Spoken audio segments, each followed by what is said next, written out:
welcome back to another episode of Unknown and Talented Behind the Scenes with your very own Jelan Abrams. Welcome, Jelan and Charnae Ja.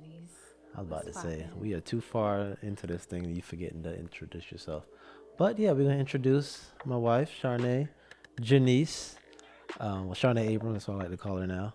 But if you're watching the visual podcast, you can see we got the 30 in the back.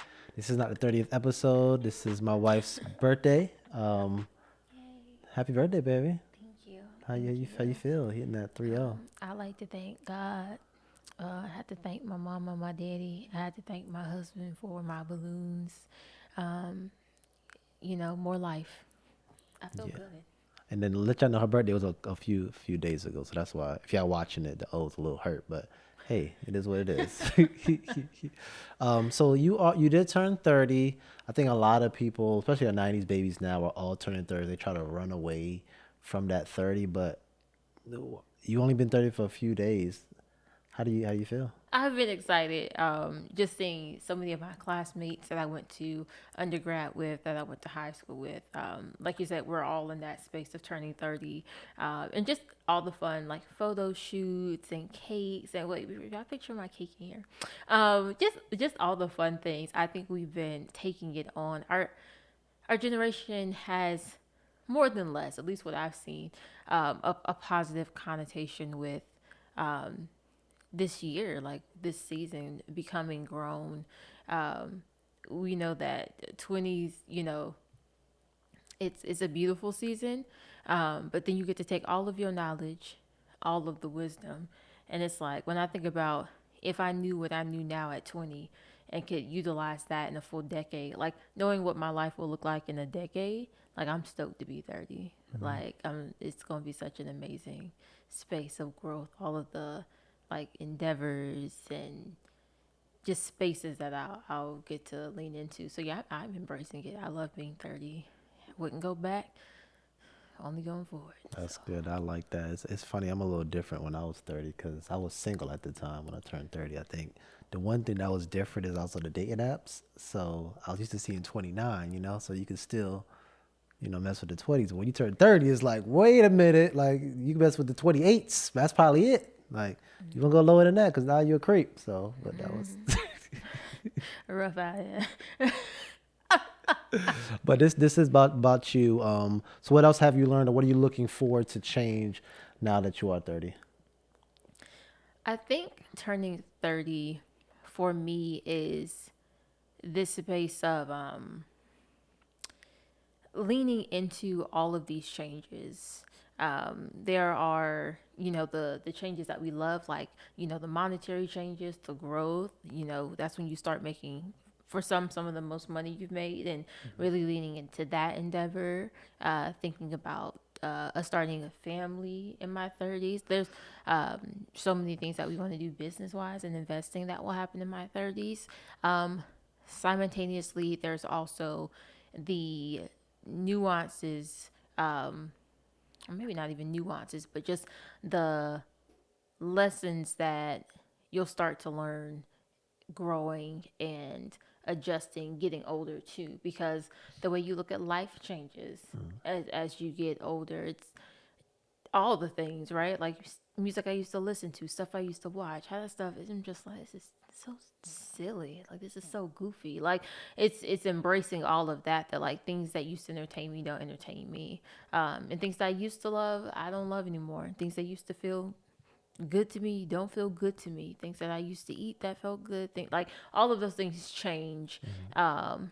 And so it's embracing all of those things, and then also a huge piece of just like your body changing. People start showing like my knees at 20 versus my knees at 30. Like your body is signaling to you, and I think that is nerve wracking to some people when your body starts signaling to you. I think it's our body's way of kindness, trying to let us know early on that like you're about to start experiencing some changes, and if you lean into that, then you can start really being mindful in your health and in your body of things that you can do to prepare for the things that will inevitably happen as you age. But I don't think if you don't again embrace it, then it's something that can feel terrifying. But it's just a natural part of getting older.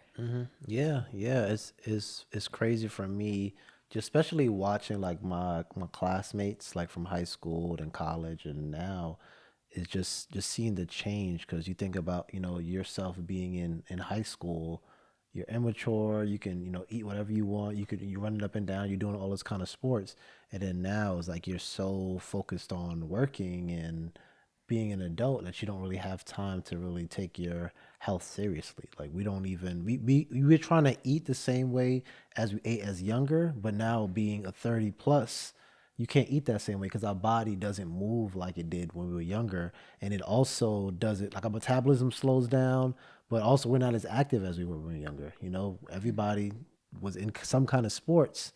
We don't have any sports anymore. So what we do to actually stay, fit?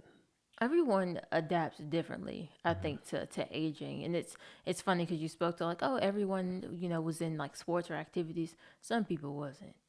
Besides the mandatory gym class, some people didn't do Mm-hmm. a thing. I think ideally, if you had some kind of affection towards being physical, then that helps you in thinking about like staying active and moving your body and but a lot of those things like I think it is fun in one sense. I think about like your Pilates classes, and they have like the spin classes, like hip hop spin. And so, if you are again leaning into that change, you're leaning into those things, then, with my best friend, she's like, girl, like, we're going to do Pilates. So, we're going to start Pilates this summer. We're leaning into the fact that yeah, we're not in high school anymore, so we don't have these gym classes where we have to be there, we have to be active. But it's up to us to embrace what this looks like. And I think a lot of businesses and industries are embracing that sort of I don't know, like millennials, we just like a lot of the finesse. We like the cute stuff, so we like our little cute boxing classes, and like anything that you can make like social in a class, and Mm-hmm. anything that feels more collaborative. That does, I think, sort of feel nostalgic in nature of being with friends and doing these fun things. Then that helps us lean into being healthy in that way. But I think it starts with having like a good mindset of like this is going to be a value to me. So let me find some way to do this and make it fun. Mm-hmm. I agree with that, but what you made me think of, I used to have a gym membership to Planet Fitness, and if anybody has ever been to Planet Fitness, it's a no judgment zone where you're working out, you're not judging what anybody else is doing in the gym, and you also have this like lunk alarm. So basically, if you're lifting heavy weights or you're like making noise, the alarm goes off like mid workout. It sounds like a fire alarm in there making noise, saying, "Hey, stop doing what you're doing." So it's kind of crazy. And also, one thing that I would never get over, I believe it's Monday. So every Monday or every first Monday of the month, they'll give you pizza. So they have stacks and stacks of pizza in the Planet Fitness that they were giving people in the gym. So it's like, I understand what you're saying. Like, it's cool to have community, but not all communities are good because that Planet Fitness community is insane. Well, Yeah. yeah. I mean, and I think it's interesting because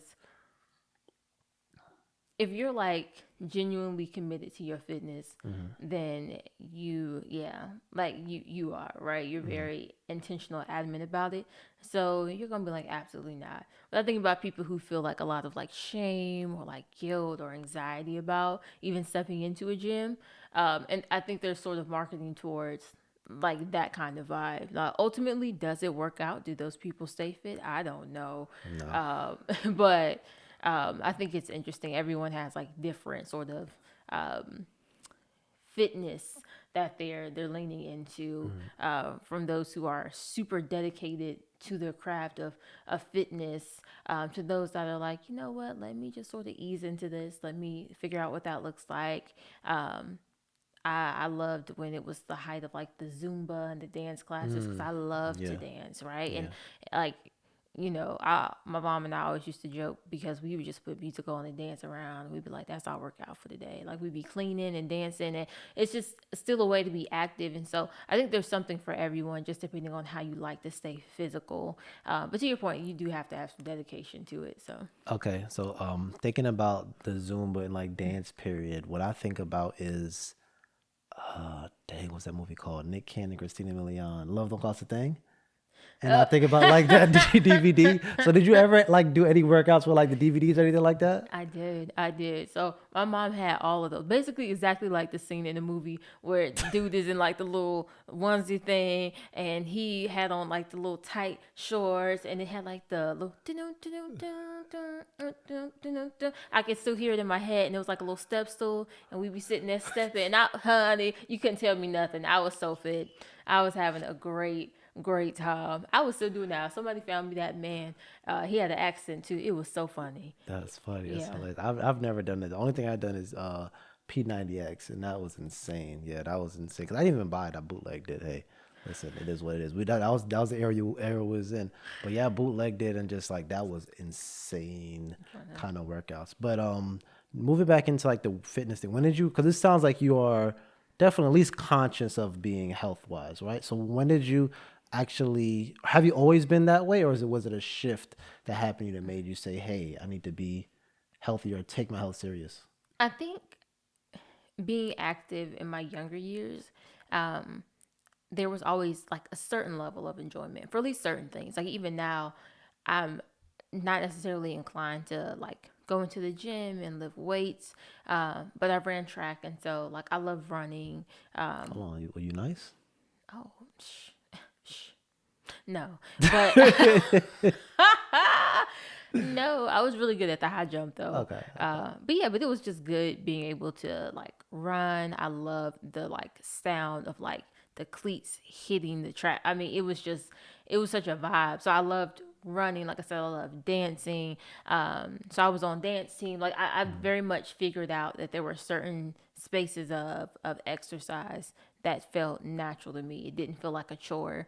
And then there are other things that I think I'm trying to be open to embracing that I might feel like it's not really my personality now, but I'm like I've changed a lot since I was 20, so maybe by 35 I will be someone who likes lifting. Uh, who knows, right? But maybe I won't, but I'll still find other ways to still be active and engaged.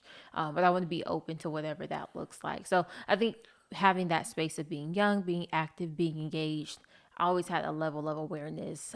Even when I was in college and I was stressed, I loved the ECU gym because the track is again up off the ground, and so you were able to like go up and I put my headphones in and just run and run. So I think I always knew that there were certain things I could always lean into.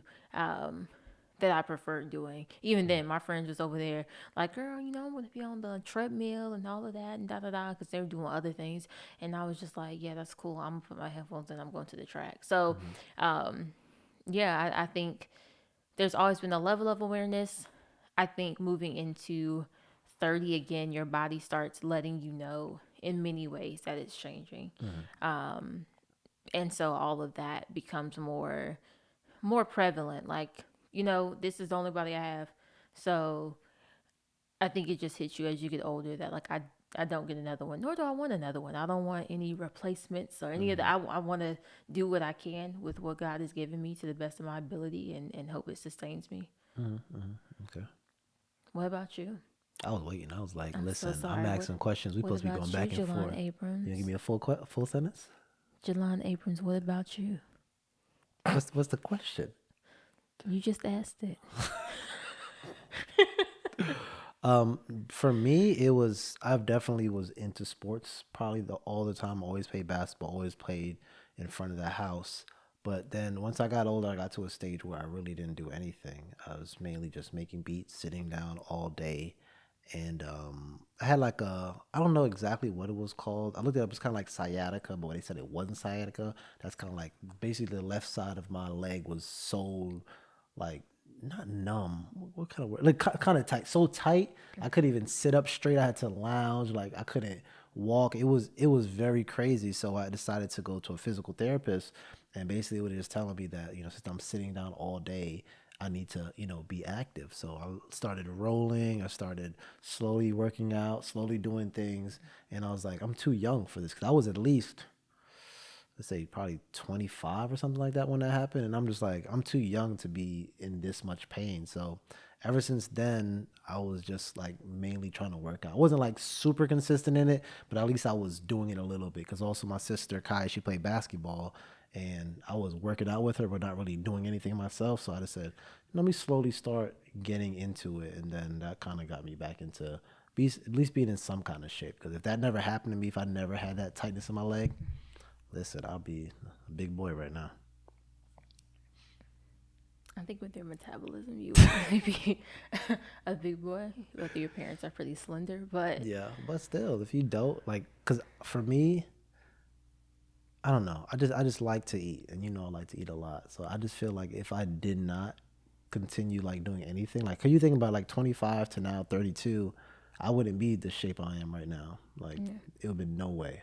But I'm glad you spoke to that too because I think there's always the like preconceived notion of like if you're small, like automatically you're healthy, and I think it is again coming into your 30s, like your body will start cueing you even if you're small, if you are not eating balanced meals, if you're not eating healthy. We watched a documentary on Netflix, which I don't recall the name of.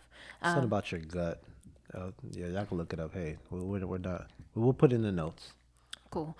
But it was about your gut health and talking about how so many of the things of like your mental health and like your immune system are all connected to your gut. And so even if you look quote unquote healthy because you're not necessarily obese or overweight, if find yourself getting sick and things making you sick and having headaches and you're like just different spaces of like mental health that are suffering too, it's very likely and possibly could be tied to your microbiome being unbalanced. And so even in that way, Could we you have to be mindful of like how we eat. could you explain what microbiome is? Do you remember?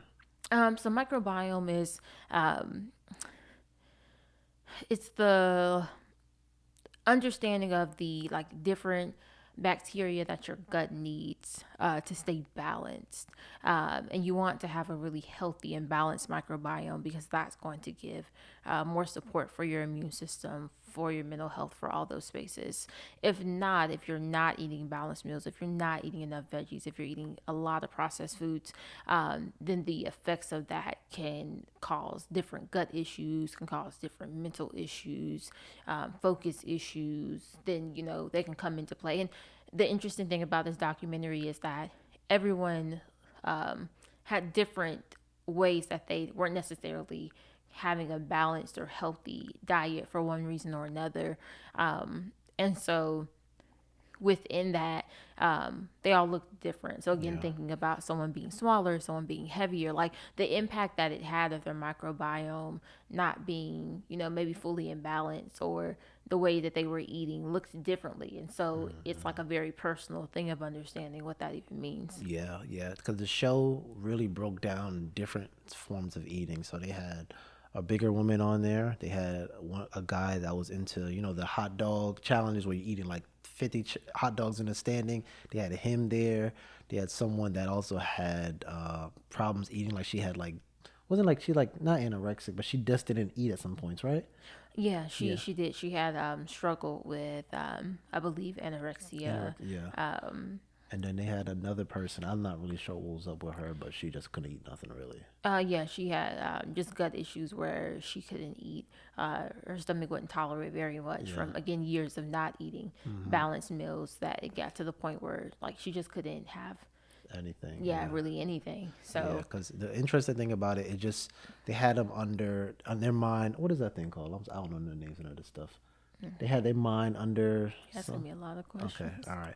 I don't remember, but basically what they did studies on them where they showed them pictures of food and they see what their mind was doing. So the person that ate a bunch of hot dogs, they showed them food, nothing enticed him. So like you think about your whatever your favorite snack is. Mine is red velvet cake. If somebody showed me a picture of red velvet cake, I'm like, yo, I'm ready to eat it. I'm ready to eat the picture. You know, so your mind is moving, all these emotions are moving. For him, anytime he saw food, nothing happened. Like he wasn't excited, he wasn't down, like his thing stayed straight. So everybody is different. When they see a certain food, they might get excitement, they might be down, but it's so many things that affect that is by how you're eating or what you're eating. Like if you stop eating cake for like a year, you see cake, you're not gonna really care about it. But everybody's so different on how food reacts with their actual body. Yeah, and it was funny even that we watched it just a couple of weeks for my birthday. So it's just been a lot of things that I think have started making the wheel spin around what it means to be healthy and um, how to integrate health because it does look different for everyone as far as what you need to follow to feel healthy, the genetics of your family, things that you have affection for. Some people love sweets, some people don't care for sweets at all, but processed foods. And so, um, yeah, all of that is just understanding what it looks like and trying new things. I'm excited. I just made my first batch of overnight oats. We'll Hey, see if I hate it or not. No, I'm optimistic. I'm just trying to explain incorporate. explain what it is too. People might not know. Y'all have Google. All right. It's some oats and you soak them overnight. For the rest, there's Google. All right. Good. I'm not saying I just made it for the first time. You know how I Okay. figured Well, out what it I was? can explain it then because I did it before.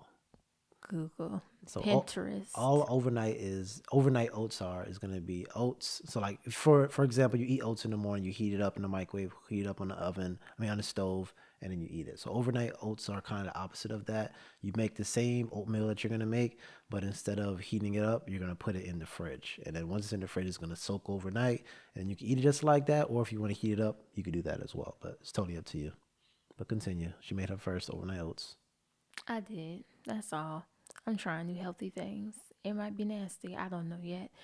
It's still in its soaking overnight process. So, Okay, well that's good. Well, you're talking about the one thing you have done for the first time. Something I haven't done in a long time is actually go to the doctor. So I recently went to the doctor. That was different. You know, I was like I know I'm healthy. Everything's gonna be fine. Pretty much go through all the stuff, getting shots, asking me, oh, how do you drink? Do you smoke? That was crazy too because he said I denied that I drank and I don't drink. That was kind of weird. On the thing it says deny. Something said no. Like, do you smoke? Had no on there. Then that says, oh, he denies that he drinks. Like, I don't drink. I was kind of upset. I was kind of offended by that, but whatever. But I was able to do everything. I got my blood taken and stuff, and just thinking like, everything's gonna be fine. I take my vitamins and stuff, and then I got the results back, and it said that I have high cholesterol. And I was like, oh, high cholesterol. Okay. All right. Well, we look into what it means. He says, well, high cholesterol, that means you got to work out. So he says, might want to work out about 30 minutes a day. And I was like, okay, I do that. All right. What else? Stay away from meats like beef and stuff like that. And I said, I really don't eat beef. Stay away from fried foods and stuff. So like I kind of stay away from fried foods. I kind of cook everything myself. So it was very confusing to me that I had high cholesterol, but it kind of like triggered something in me. It's just like, even though I still do these things, I still have high cholesterol. And I think about somebody that's probably the same age as me, doesn't eat healthy, probably eats whatever they want and don't work out. They're gonna have a lot more things wrong with them. Because I just had high cholesterol and I do all the stuff it told me to do, and I still have high cholesterol. So somebody else could have something else, and it's just like people really need to. That's the main reason why we wanted to do this episode, because we really want y'all to focus on your health. Because if somebody that's fairly healthy still has a high cholesterol, if somebody else, that a lot of people I talk to don't even do anything, they have a lot more issues. And especially black men, yeah, I don't like going to the doctor, which I know I don't like going to the doctor, but we have to go to the doctor more. We have to do the what's it called? When they still think stuff for your butt. Prostate stuff. We got to do all those little things because, like I said, I'm so healthy, and to have high cholesterol was really crazy to me, and I just really like, yo, like you got to take it seriously. yeah, Yeah. yeah. Oh, I'm sorry. I know I'm chatting a lot, but another thing that about our doctor visit is that they were talking about like your history, like your family's history of like what kind of health issues your family had. And I'm going down the list and I'm like, my grandfather had diabetes, my grandmother had Parkinson's, other grandmother had cancer, and my other grandfather had a stroke. And I'm like, wow, like that's a lot of stuff you don't even think about. And a lot of those things, the show we was watching, a lot of those things, health reasons are kind of like how you're eating. So eating is very important. I'm not sure how their diets were because, of course I was young, but a lot of that stuff is your diet. So that also made me say I got to pay more attention to the way I'm eating or health issues because I've had health issues in my family. You know what I'm saying? So it's like that's something that I really got to be conscious of, and you have to also make sure you're conscious of stuff like that as well. The listener, not my wife. But go ahead. Yeah, no, I mean, I think it's the main takeaway. We watched the documentary thinking it was going to give sort of like a honed in answer, but really it leaned into the fact that everyone's diet will look different. Genetically, there are different things that impact that. And then you having to do the work, doing the work like going to your doctor, doing the work like eating food, and then seeing how do you feel after you eat these things. Like all of that, which is a heavy lift, but a worthwhile lift. My best friend recently connected with a dietitian, and she was like the wealth of knowledge she got was so helpful for her to understand why her body reacts the way it does to certain foods, why she craves certain things, and so it's a worthwhile investment. We love that energy of self care of like your hair done, your nails done. It's like okay, make your self care getting a dietitian, make your self-care your therapy, make all of those things, your mental health, your physical wellness. Again, this is the only body you have, and so doing as much as you can to be a good steward of it is invaluable. No, but I like that. I like how you talk about like the self care aspect of things. Because like you said, we always do talk about like the apparent stuff. We don't think about like what's inside. Like we don't think inside of us is self care as well. I even think about like the mental self care. I think about journaling each morning, which I want to do. I'm not doing a great job of it, but that's just so important. What other things do you think is important for kind of self care? Yeah, like you spoke to journaling. Definitely for me, taking that time in the morning when I first wake up to pray, then to my day praying, just keeping my mind really focused and just on the Word of God keeps me in a good mental space. I also really just wrapped up with my mental health care counselor, who also is a believer. So it was cool working with her. We started probably shy of a year ago, Mm-hmm. and I had some intentional goals that I wanted to work on, some things I wanted to reframe, just thinking about then sort of the next season of my life as far as the growth I was going into, the dynamics of being in a serious relationship, heading towards marriage, and all of those things. And so, just a lot of for me aligning myself with growth, with maturing, so that I could embrace different things that may happen in that season with the level of care and intentionality that I may have not in previous seasons.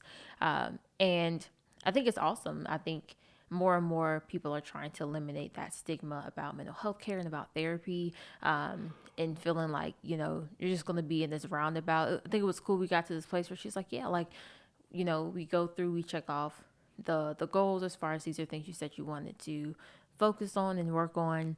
And we got to a point where we're like, yeah, everything that we spoke to, wanting to accomplish, you're in a place of feeling completion and having the tools. And I think that is, if you hear therapy and you're like, I don't know how I feel about that, reframing to understand that you have someone who is unbiased, who is a professional in helping you to have tools around your mind, because there are certain ways that your mind sometimes naturally goes into seeing situations that's not always good.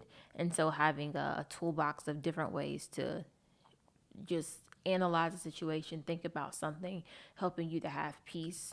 And so a lot of things I think we've encountered and done well have been because of those tools I had from therapy. So I think that's a huge piece around that mental health care space. It's crazy that having this conversation made me realize that health is a lot of things that we can't see. Like for the most part, unless you're like super fit, nobody really sees if you go to the gym every single day. Um, do you think about what you're eating and you're putting in your body? Unless you eat a bunch of food to make you fat, you know what I'm saying? You don't really know that you might not be eating a lot of food, but you still might be eating a bunch of junk. So we don't see how that affects inside your mental health. So a lot of things that we're talking about by health wise is things that we don't see. So we really have to make sure that we ourselves are on top of our health because nobody knows that you're struggling with something mentally other than you. So Yeah, yeah. It's definitely just a place of personal discipline because, to your point, there are. I just remember this wave of people who were sort of taking their lives. And if you looked at their lives, if you looked at their platform, the last things they posted, you were like, they seem, they seemed okay. They yeah. seemed fine. And so, like Hmm. you said, you're never really aware of someone else's space, and only you're really aware of your space to reach out for help when it's needed. Try to utilize as many resources as you have access to not feel shame around asking for help if you're needing it, especially in that mental space. Don't feel ashamed asking for help if it's dietitian, if it's any of the places of your health. It's worth being humble and asking for help, so that you can have the most abundant and joyful life possible. Yeah, they always say check on your, is it check on your what friends?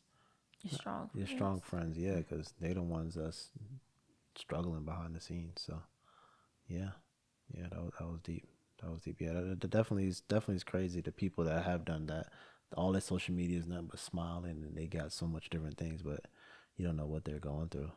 But you did bring up one point about having self discipline. So when I think about health, it's something that's extremely discipline oriented. It's thinking about eating healthy, thinking about waking up, going to the gym, running, doing stuff you don't want to do, or even like journaling or doing your prayer. So what is one thing that you're super disciplined now, and then how did you get there? One thing I've been really disciplined around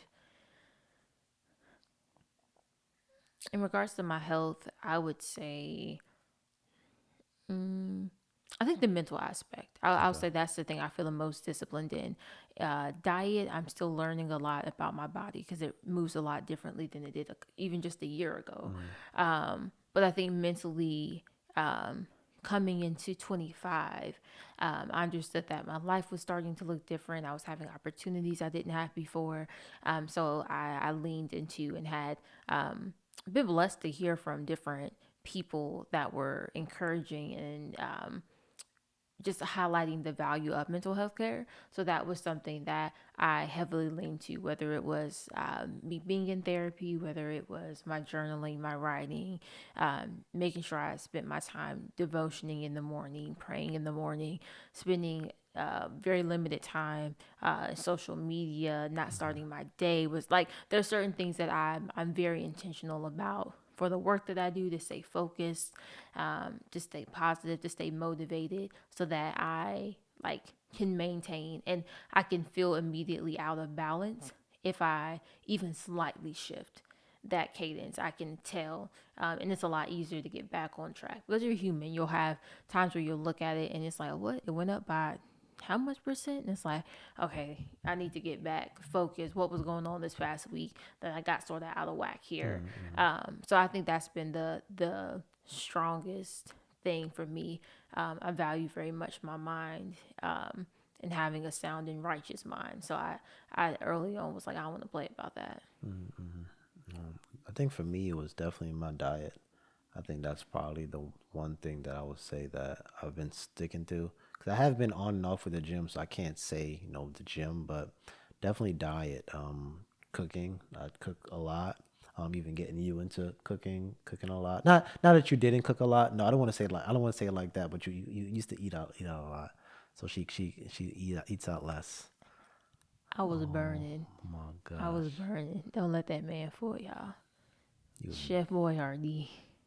Go ahead though. You got me into eating healthier though. I would okay. say that. Okay, well, But she been cooking. I said it wrong. Okay, all right. Okay, you forgive me? Forgive me, baby. Jeez. Okay. Well, yes, I would say my diet. I think the one challenge that I have is definitely the sweets. If it's cake around, it's ice cream, cookies. I definitely always want it, and especially like at work. I don't know why they always want to pass around cookies and cakes. They have this little tray where they got little cookies and Oreos on them, and I'm just like every time I'm getting them because I want it. But But I've definitely would say sometimes it passes by and I say no, thank you. But I'll definitely say diet wise is my biggest thing. But we did have a time where this is way off of what we were talking about, but we gonna go there. You had a time where you had to. I know I went to the doctor, but you had to go somewhere else, a little more Oh, extreme. You want well, to talk about that a little bit or let's not really? talk. Let's put this in context. So, I had to go to the ER. It was just because it was already like 50 people in there, and the girl was like, honestly, if In urgent care, you gotta share that yeah, story. sorry, the girl in urgent care was a black girl, and sister's like, girl, if you go in here, you're gonna have to pay this copay. They're gonna tell you that they don't really deal with gastro things here. They're gonna tell you to go to the ER. Then you'll have to wait, pay the copay there. And I was like, appreciate you. So we went ahead and bypassed that wait to go ahead and go to the ER. But I would say though, somebody because I know I know somebody said, "Hey, Jalan's in the ER." It's a little like, "Oh my gosh," you know. So I understand what you're saying, but it still kind of sounds weird when somebody's like, "Oh, Jalan's in ER." Oh my gosh. I Yeah, think it's more of an emergency kind of. I was fine. I wasn't okay, but I was fine. You know what I'm saying? It was like it was awkward because I'm literally like, okay, it's just gonna go to urgent care, no big deal. Now you out here having to text my mama, text my sister. Even when we talked to your family that weekend, and you were just like, oh yeah, Charnae wasn't feeling well, and I was just looking like, exactly, I just wasn't feeling well. Don't tell all my peoples that I was in the ER so they can start sending me flowers and get well soon. I was fine. I was fine. But yes, I did go to the ER. First of all, ER is nuts. ER is a ER is wild, it's a nuts wild place because it looked like there was absolutely no one in there, but we were waiting for forever. hours. Yeah. So when you go first, when you go in the ER, is you go to triage. Triage is just for them to talk to you to see what's going on, to see how they should proceed. So once we got there, no, we was like, yeah, we got there. We see people waiting, like a few people, and they say, oh, we could take you here. I'm like, oh shoot, we skipping the line. We good to go. Not realizing that's you in triage, and they just talking to you for a while. Now you gotta wait about an hour to get to the to the doctor, which is nuts. It was wild. It was wild. I mean, I don't even know where to go with this story. That was nasty. I want to keep talking that. It was It nasty. People was keep coming in there, coughing. This one lady, her head was bleeding, yo. She had like a thing on. I said, "Oh my!" You saw that? You see that? no. Yes, this lady's head was bleeding. She had like a napkin on the thing. I said, "What Where is?" was I that said, at? "That was in the ER With while we me? was waiting." Yes, Where? I yes. guess I was really sick. I was out of it. I don't remember that. I just Listen, remember there was a little boy. He also was having stomach issues. And then there was a girl that was going in and out of oh my consciousness. gosh, that was crazy. Listen.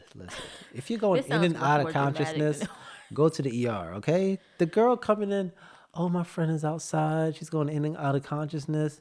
She didn't want to come. And I'm like, if she's going in and out of consciousness, she needs to go to the ER. That's the one time you need to go to the ER. Going in and out of I consciousness. feel her. After that experience, I would have been like, just take me home. Just pray for me and take me But go ahead. I'm sorry. I don't even know where we go with the story, but yeah, we home. I just don't know. we I just we don't talking about know. health. We talking about we want you Stay want to healthy so you so don't you have don't to have go to the ER. yes because the That's the ER point is of this story. nuts. It was ER is nuts. nasty. It, I'm Bath not, you have to the, go to the ba- bathroom. The bathroom was the bathroom was nasty. I was there for hours, and then finally, telling you, they gave me the good stuff though. They had the little IV. They had the little IV in my arm. Whatever they put when they hooked me up to the machine. About 20 minutes, I was feeling right as rain. So I mean, I don't know what they gave me, that's but crazy. they gave me that and some ice cube chips and sent me on about my way. Doctors Charged making me money. a bag for that. Doctors making money. All I gotta say is we talking about health is wealth. If you want to make the bag, be a doctor because they're making money out here. They come in there for 5 seconds. Well, everything you're telling me sounds okay, and left. I'm like, dang. I was like, you ain't gonna do no more checking. That was nuts. And every time you go to the doctor and then you got your stomach something, they gotta think a woman's pregnant. That's crazy. Oh yeah, Are you pregnant? Do you think you're pregnant? Do you might not be pregnant? My gosh, like it's crazy. Yeah, y'all go through a lot as women. I'm sorry. yeah. They I'm always sorry. assume you're pregnant. Yeah. What if you like single and you're not with nobody and you go to this on some? Do you think you're pregnant? No, I've been doing. I've been doing nothing. I'm sorry. I'm sorry. That was wild. But yeah, that's the only takeaway I can say. It was it was really a mess. If you like, what was wrong with you? What was, honey? My stomach just it wasn't having a good day with me that day, and I don't feel like I ate anything different than I normally ate. But again, understanding your gut, understanding things that are triggers is important because I ate something that triggered something Yeah. that was not good. But yeah, I'm fine.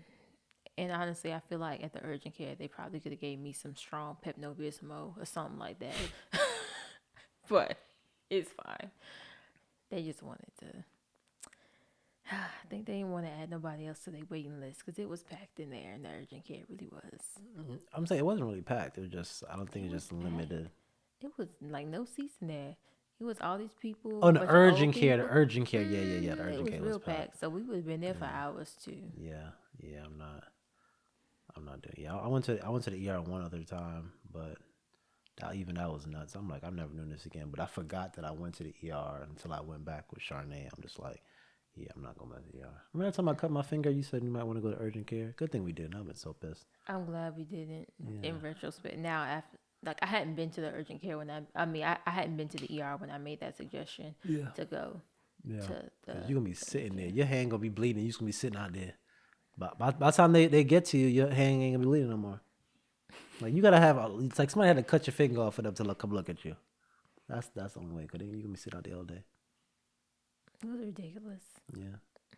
Yeah, but honestly, yeah, whatever they gave me in the IV and then sleep, I just slept the next day and then I felt okay, which um, sleep is a whole different thing too. I think Yeah, I like that. Yeah. that element of rest, it's like that feels completely different in my 30s. Like every time I see a little kid fighting a nap, I just want to tell them like, don't do it. Get that sleep, baby. Get that sleep. Yeah. Because once you're an adult, naps are a privilege. You don't get to take no naps. I feel weird when I take a nap too as an adult. It's like you take a nap, you're like, dang. You wake up 2 hours later, like, oh my gosh, day is gone. Because we don't got that much time to be sleeping. So, yeah. So talking about sleep, what time you go to bed? I usually like to get in bed at 9:30 so I can wind down so I'm asleep by 10. What time, baby? Yeah, my man got me working late. Got me working late. I like to be in bed at 9:30 and be asleep by 10. What time Okay. is it? It's 9:30 now. 9:34. Look at me. Sleep. All right. On a good day, 9:30 to wake up. On a What time you good wake day. up? And then wake up at 7. 7. Okay. Which is Okay. honestly probably it's probably more sleep than I really have to get. But for me, again, personally, that amount of sleep it gets me through a day successfully. So That's good. I don't think it's. I think that's actually good. I don't know. They say 8 hours, but if you need more, get more sleep. Like I think sleep is very underrated because you can't really function right without sleep. Like I talked about, health is something that you can't see, so you don't know if you're on 4 hours of sleep. People might look at you, oh, you're fine, but something is going on up there that we can't even see. So, oh, she's yawning. All right, guys. This is the end of the podcast. What else we got to talk about? Nothing else, right? you talk about your sleep. What time do you go to sleep? I go to bed all over the place. I gotta work on that. I would love to be in bed by 9 because I wake up early. I wake up at like 5 o'clock some days, and that's the time I want to go to bed. I probably go to bed sometimes 10:30, 10 o'clock, 11 o'clock sometimes, but I try my best. But it's 9:34, so we gotta get ready for bed now. We do need to get ready for bed. Well, if you made it this far into the podcast, comment, like, subscribe. What new thing are you trying to introduce into your health regimen, whether it be something around your mental health, your sleep, your diet? Definitely drop in the chat. Again, we're all for finding community. There might be somebody else that's wanting to integrate something too, and y'all connect, have feedback for each other. And Leave the happy birthdays in the comments too, please. Show some love out here. but yeah, that's all I got. I'm grateful for another year. God has been faithful. And I just want to continue to steward my body well so I can see as many birthdays as the Lord would have me to see. And if my uncle's watching this, we need wedding pictures. Just joke. So random. Anyway, People don't watch this late anyway into the episodes. So I'm keeping that in there. You never know. You might actually watch it and be like, oh man, I gotta get to the one of it. if he watched it, I'm gonna be like, child, don't listen to Jelan. That's it. You can wrap it up. My Nothing to bad. do with health. Anyway, until next time, y'all. Be easy. I can't do it too. No, it's mine. I do it again now. Be easy. Goodbye.